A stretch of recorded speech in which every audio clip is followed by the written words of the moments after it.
ओम शांति। Knowledge is truth, यानी knowledge क्या है? ट्रूथ है, सत्य है। तो जिसने मन को पूरा सरेंडर कर दिया तो उसे विश्वास होगा कि मैं परमात्मा जैसा ही हूँ।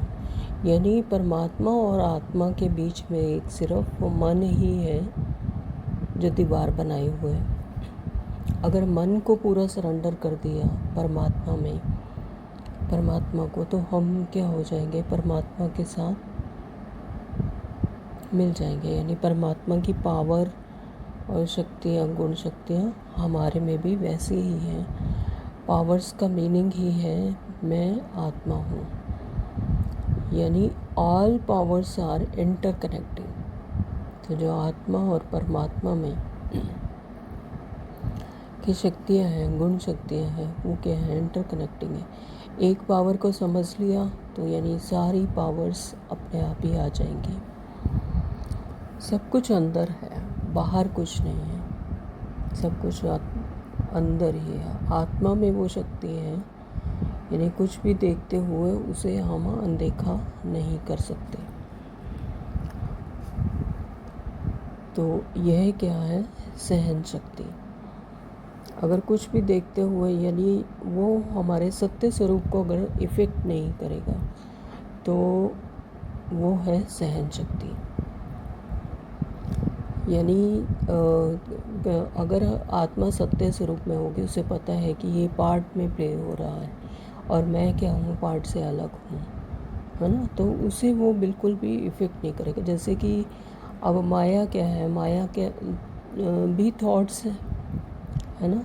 तो जैसे झूठ बोलना, चोरी करना या कुछ भी गलत काम करना, वो मेरा नेचर नहीं है।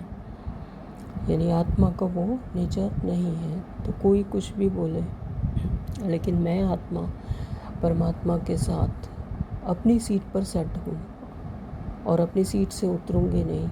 तो ये क्या होगा? Power to tolerate. यानी आत्मा सिर्फ देख रही है साक्षी होकर, ये उसके गुण नहीं है। तो इसी तरह से हर पावर उसी से ही कनेक्टेड है। Power to withdraw, power to backup, power to tolerate, power to cooperate, यानी सारी शक्तियाँ जो भी हैं वो ऑटोमेटिकली अपने आप ही इमर्ज रूप में है। तो जब मैं जीरो स्टेज पर होती हूँ, यानी आत्मा अपने सत्य स्वरूप में टिकी हुई है, तो उसे समझ आता है कि यहाँ कराने वाला क्या है? पार्ट है और स्क्रिप्ट है।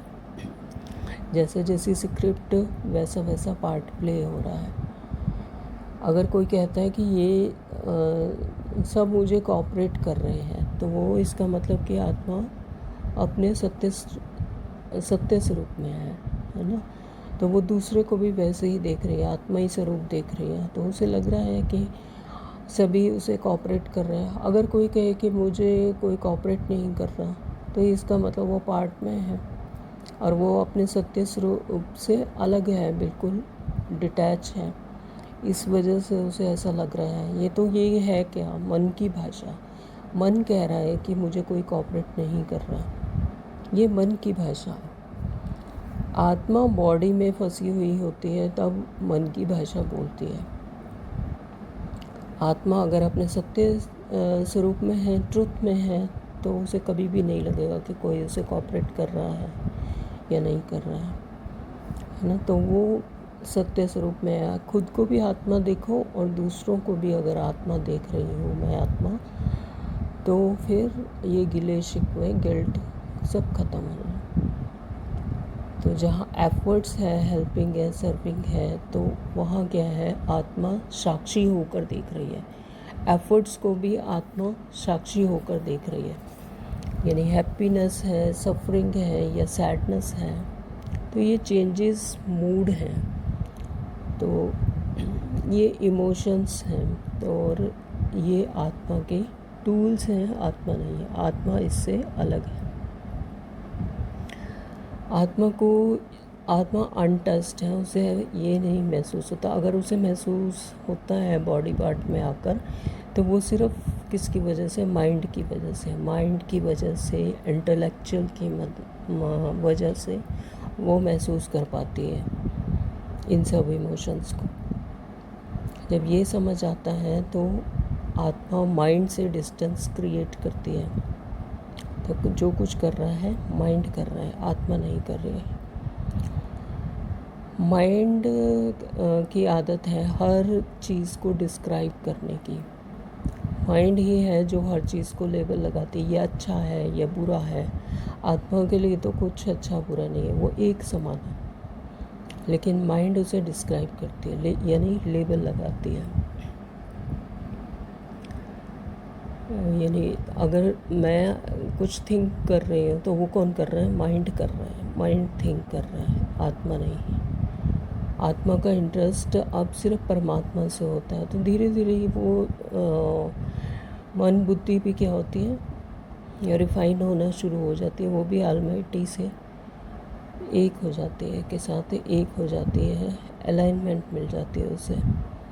यानी थॉट्स पर सबका अलग अलग प्रभाव पड़ता है, सबको एक जैसा महसूस नहीं होता।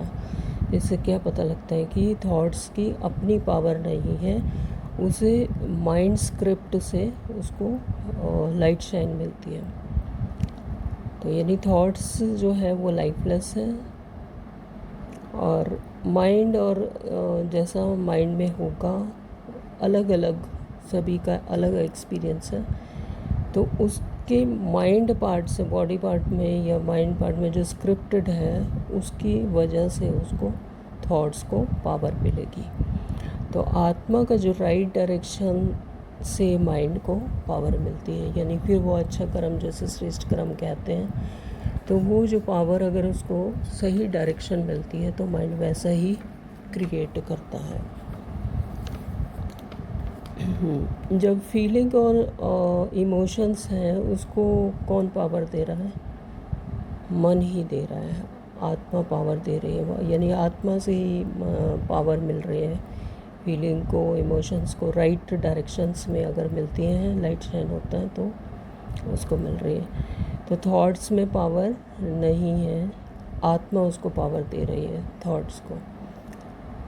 तो ज्ञान अच्छा लगता है लेकिन धारण नहीं हो रहा, तो ये अपनी चेकिंग है कि आत्मा, स्वयं को आत्मा समझना, कि यानी आत्मा का जो ट्रुथ नॉलेज है वो उसे नहीं मिली। यानी जब आत्मा समझने लगेंगे स्वयं को, तो फिर वो ज्ञान भी अपने आप ही अच्छा लगेगा, अपने आप ही धारण होगा।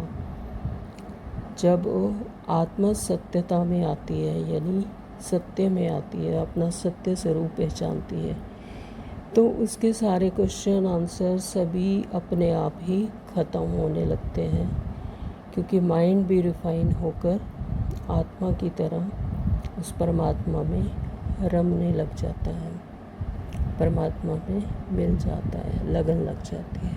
ओम शांति। Thank you Baba.